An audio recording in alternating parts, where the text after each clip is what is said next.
in front of this central board here as it was gathered. Just between the two lines. Come forward a bit so you don't bend the skirt. Okay, just guys, just.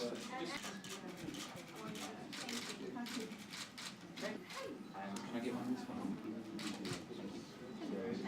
Sorry, Whenever.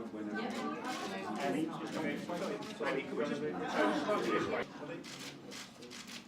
Annie, It's a big deal. It's a really big deal.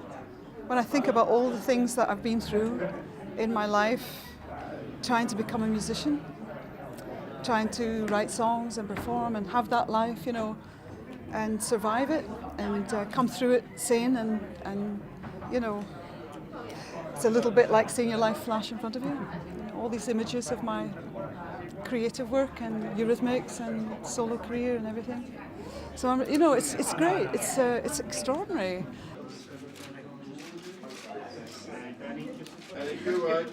just cover up for me. Yeah, next one on. Thank you, please.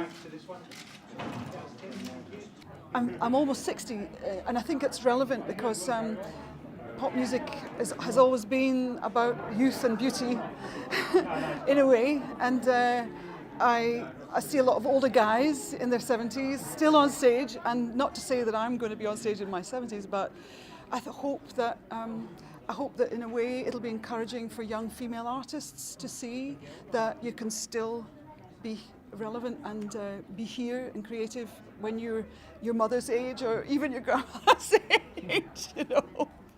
You know, I feel very much alive, and I've always wanted to be an artist that didn't compromise too much, although I had to compromise a little bit here and there.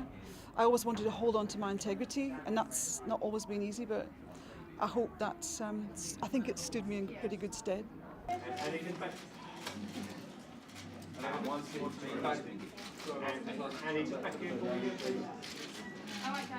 Yeah, a lot of people ask me all the time. There's a sort of tidal wave of requests, and the fact is I can't do everything, and I'm certainly not Mother Teresa, or there's nothing exceptional about me. I'm just somebody that I have a passion for, particularly for human rights, women's rights.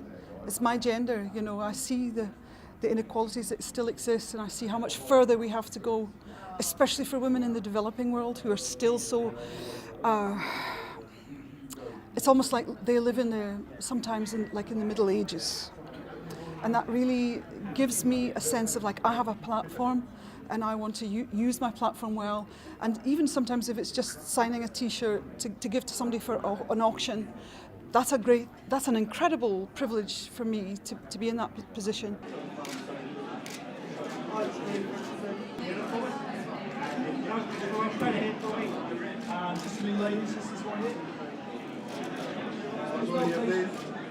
It's quite, I mean, it's kind of always like a surreal reminder, you know, to us she's just our mum, and obviously we're proud of her, and then you kind of realise the extent of everything she's done in her life. It's amazing, always, yeah.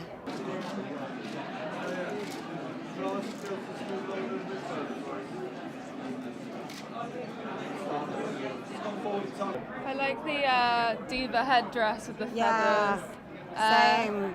And there must be an angel. I like it when she dresses up with the wigs and we steal a lot of clothes. She has them all kind of stored up together, and there's so many moments of just like, are you wearing that? I wore that in my... It's like, oh, sorry, I didn't mean to take that, but... That's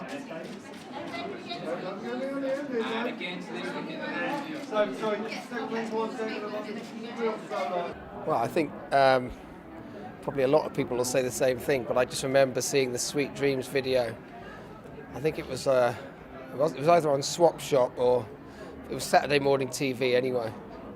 And that was just brilliant. I think everybody in the world just got it from that. It was so brilliantly simple and a brilliant song. So yeah, and she's got it all, and I've been lucky enough to sing with her myself. She's got style, she's got grace, power, a bit of attitude. She's just got it, hasn't she? So everybody loves her.